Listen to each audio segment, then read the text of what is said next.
ગુજરાતમાં જે પેટા ચૂંટણીઓ યોજાઈ હતી એ જ પેટા ચૂંટણીના એક બાદ એક બેઠકના પરિણામો સામે આવી રહ્યા છે।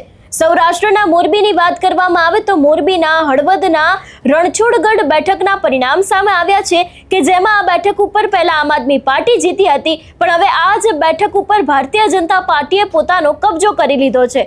શું છે આખો આ મામલો તેની વાત કરીશું આજના આ વિડીયોમાં। નમસ્કાર, હું હંસિની અને તમે જોઈ રહ્યા છો નિર્ભય ન્યૂઝ। એક તરફ ગુજરાતમાં છેલ્લા ઘણા સમયથી રાજકારણ ગરમાઈ રહ્યું છે, એવામાં હવે આજે પેટા ચૂંટણીના પરિણામો સામે આવ્યા છે। વાત કરવામાં આવે મોરબીના રણછોડગઢ બેઠકની તો પેટા ચૂંટણીના પરિણામો જાહેર થયા છે। આપની બેઠક ઉપર ભારતીય જનતા પાર્ટીએ કબજો કર્યો છે। ગુજરાતમાં સ્થાનિક સ્વરાજની ચૂંટણીઓના પેટા ચૂંટણીના પરિણામો છે તે જાહેર થઈ ગયા છે, જ્યાં મોરબી જિલ્લાના હળવદ તાલુકામાંથી ભાજપ માટે મોટો વિજય સામે આવ્યો છે। હળવદ તાલુકા પંચાયતની રણછોડગઢ બેઠક પર યોજાયેલી પેટા ચૂંટણીમાં ભારતીય જનતા પાર્ટીના ઉમેદવારે ભવ્ય જીત મેળવી છે અને આ બેઠક ઉપર ભગવો લહેરાયો છે। રણછોડગઢ તાલુકા પંચાયતની બેઠક પર યોજાયેલી આ કટોકટી ભરેલી પેટા ચૂંટણીમાં ભાજપે આમ આદમી પાર્ટીને મોટો આંચકો આપ્યો છે। અગાઉ આ બેઠક આપના કબજામાં હતી, પરંતુ આ પેટા ચૂંટણીમાં ભાજપના ઉમેદવાર ભરતભાઈ છે તેમને પોતાના પ્રતિસ્પર્ધીને 145 મતોની સરાસરીથી પરાજય આપીને આ બેઠક છીનવી લીધી છે અને વિજય બાદ ભારતીય જનતા પાર્ટીના કાર્યકર્તાઓમાં ભારે ઉત્સાહ છવાયો છે। ઉલ્લેખનીય છે કે હળવદ તાલુકા પંચાયતની આ રણછોડગઢ બેઠક પર અગાઉ આમ આદમી પાર્ટીના સભ્ય પ્રેમજીભાઈ છે તે વિજેતા બન્યા હતા। જો કે એક દુર્ભાગ્યપૂર્ણ માર્ગ અકસ્માતમાં તેમનું નિધન થતા બેઠક ખાલી પડી હતી અને આ બેઠક ખાલી પડતા નિયમ મુજબ અહીંથી પેટા ચૂંટણી યોજવાની ફરજ પડી હતી। ચૂંટણીના પરિણામો જાહેર થતાની સાથે જ વિજેતા ઉમેદવાર જે ભરતભાઈ છે તેમના સમર્થકોએ અત્યારે હાલ ક્યાંક ફટાકડા ફોડીને ઉત્સવ મનાવ્યો છે। અને આમ તો આપણે જોતા આવ્યા છીએ કે ભારતીય જનતા પાર્ટીએ ઘણી બધી જગ્યાએ સ્થાનિક સ્વરાજની ચૂંટણીમાં પોતાનો ભગવો લહેરાવ્યો છે, પણ હવે ક્યાંક મોરબીમાં આમ આદમી પાર્ટીને એક મોટો ફટકો પડ્યો છે।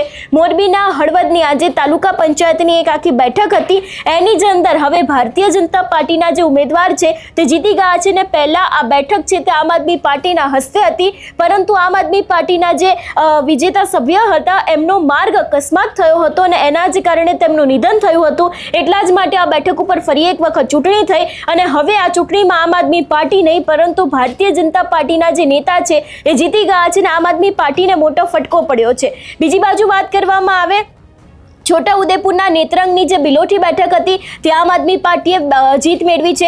બીજી બાજુ જો વાત કરવામાં આવે જૂનાગઢની તો જૂનાગઢમાં ભારતીય જનતા પાર્ટી જીતી ગઈ છે।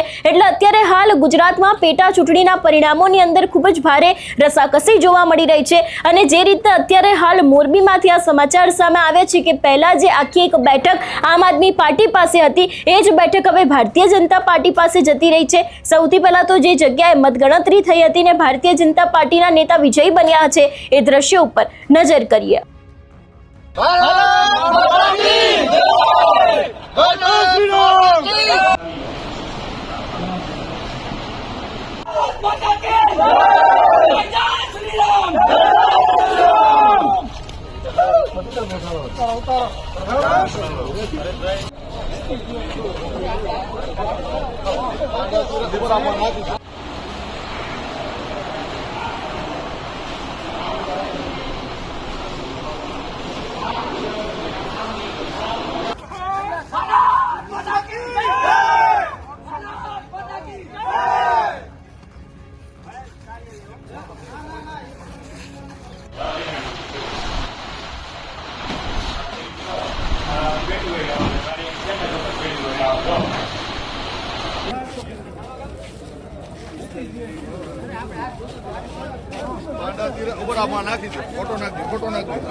એટલે જે રીતે પેટા ચૂંટણીના પરિણામો સામે આવ્યા છે ને હવે ક્યાંક ભારતીય જનતા પાર્ટીએ 145 મતોથી આ જે બેઠક છે તે પોતાના કબજે કરી લીધી છે.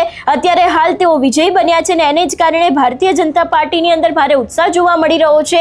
ચૂંટણીલક્ષી દરેક માહિતી છે એ તમારા સુધી પહોંચાડતા રહીશું. તેની સાથે જે રીતે મોરબીની અંદરથી આખું આજે કહી શકાય કે રાજકીય ગરમાવો સામે આવ્યો છે એ વિષયને લઈને તમારું શું માનવું છે અમને કમેન્ટ કરીને ચોક્કસથી જણાવજો. તેની સાથે અમારી ચેનલ નિર્ભય ન્યૂઝને લાઇક, શેર અને સબસ્ક્રાઇબ કરવાનું ભૂલશો નહીં. નમસ્કાર.